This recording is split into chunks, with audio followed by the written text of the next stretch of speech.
Assalamualaikum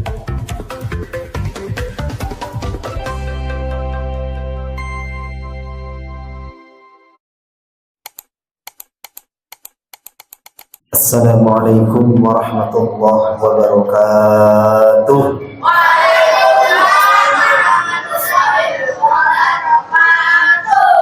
Alhamdulillahil malikil qahhar.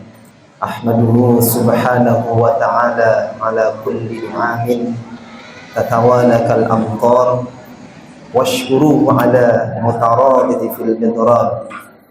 Amma ba'd. Qala Allah Ta'ala fil Qur'anil Azim, a'udzu billahi minasy syaithanir rajim. Bismillahirrahmanirrahim. Ya ayyuhalladzina amanu kutiba 'alaikumus shiyam kama kutiba 'alal ladzina min qablikum la'allakum tattaqun. Wa qala Nabiy sallallahu alaihi wasallam, akrimu auladakum wa ahsinu adabakum. Wa qala aidan, qala Allah Ta'ala fil Qur'anil Karim, a'udzu billahi minasy syaithanir rajim. Bismillahirrahmanirrahim. Syahrul Ramadan alladzi unzila fihi al-Qur'an hudan lin-nasi wa bayyinatin minal huda wal furqan. Ila akhirih. Hadirin jamaah salat Isya, salat tarawih dan salat witir yang dimuliakan oleh Allah Subhanahu wa taala. Alhamdulillah, pada kesempatan yang berbahagia ini kita semua masih diberikan kesempatan oleh Allah Subhanahu wa taala untuk sama-sama melaksanakan ibadah salat Isya, salat tarawih dan salat witir. Semoga hadirin semuanya dalam keadaan sehat. Amin amin ya rabbal alamin. Hadirin yang dirahmati Allah Subhanahu wa taala, saya di sini ingin menyampaikan tema pada malam hari ini, tapi sebelumnya izinkan saya untuk membacakan hadis yang diriwayatkan oleh Bukhari Muslim. Bismillahirrahmanirrahim. Kullu mauludin yuladu 'alal fitrah fa abawahu yuhawidanihi aw yunasiranihi aw yumajisanihi. Hadis ini adalah menjelaskan tentang seorang ibu atau ayah yang nanti akan berubah anak-anaknya. Anak yang dilahirkan dalam keadaan fitrah. Semua anak dilahirkan dalam keadaan fitrah. Siapa yang merubah? Yang merubah adalah fa'abawahu, yaitu kedua orang tuanya. Au yumajisanihi, au yunasiranihi. Yang merubah anak itu menjadi Yahudi, Majusi, Nasrani. Begitupun dalam agama Islam. Anak kalau ingin menjadi anak yang soleh, tentunya apa?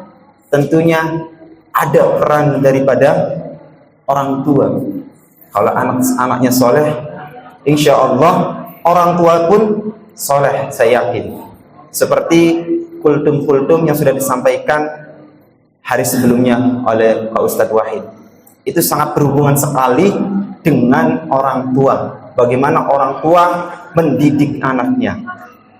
Pada malam hari ini, temanya adalah tips seorang ibu ataupun ayah menanamkan semangat di bulan Ramadan kepada anak-anaknya.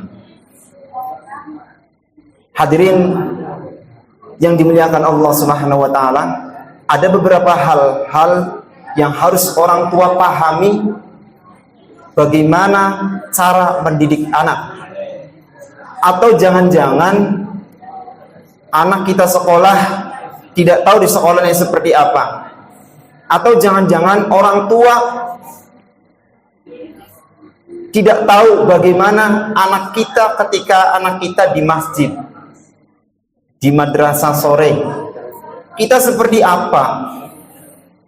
tentunya ini adalah peran bagi orang tua. Yang pertama, tipnya agar anak itu semangat di masjid, agar anak itu semangat untuk beribadah, maka yang harus dilakukannya adalah yang pertama adalah dukungan emosional, sinkronisasi antara orang tua dan sekolah, orang tua dengan siapa yang mengajar di masjid, orang tua dengan siapa yang mengajar di sekolah. Pernah nggak bapak-bapak, ibu-ibu menanyakan kepada gurunya, Bu, Pak, punten anak saya di sekolah seperti apa perilakunya, bagaimana akademiknya, bagaimana agamanya? Pernah nggak kita menanyakan seperti itu? Kalau tidak pernah, perlu direfleksikan diri masing-masing. Tanya. Katanya anak kita memang menjadi anak yang saleh-salehah, itu kuncinya. Tanyakan. Bukan hanya pada saat pembagian raport setiap minggu, setiap bulan, kunjungi sekolahnya, datang ke walasnya. Itu penting bapak-bapak, ibu-ibu. Ya, itu ada sinkronisasi antara orang tua dengan guru. Yang kedua adalah memberikan fasilitas kepada anak. Dengan cara apa? Kalau sekarang bulan Ramadan, saya yakin adik-adik di sini sudah menerima yang namanya buku Ramadan. Pantau ibu-ibu, bapak-bapak, dicek anak itu kira-kira berangkat ke masjid tidak, mendengarkan nggak pada saat ustadznya kuldung di depan, berangkat tarawih tidak, dicek. Itu bentuk kepedulian orang tua kepada anak. Atau lebih menarik lagi dengan cara membuat schedule, jadwal sholat sunnah, jadwal pembiasaan yang baik yang ada di rumah ditempel, ibu bapak, tempel. Untuk apa? Dalam bentuk untuk memberikan tanggung jawab kepada anak. Atau jangan-jangan hanya sekedar berangkat di rumah udah biarin saja. Ini kita harus merefleksikan diri. Sudahkah saya seperti itu? Yang ketiga adalah teladan bagi anak-anaknya. Suruh anaknya berangkat ke masjid, ternyata orang tuanya tidak ke masjid, apalagi tidak sholat. Na'udzubillah min dzalik.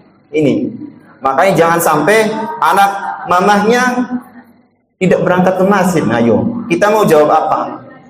Oleh karena itu, bapak-bapak, ibu yang punya anak, ketika kita menyuruh anaknya, maka kita pun harus berangkat terlebih dahulu. Itu yang ketiga.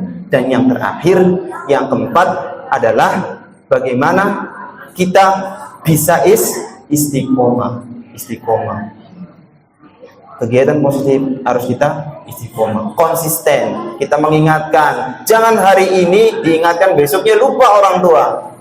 Nanti anak, wah, ini kesempatan bumerang bagi orang tua.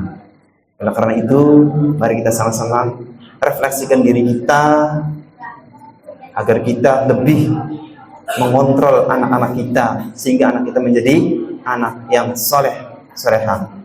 Amin amin ya rabbal alamin.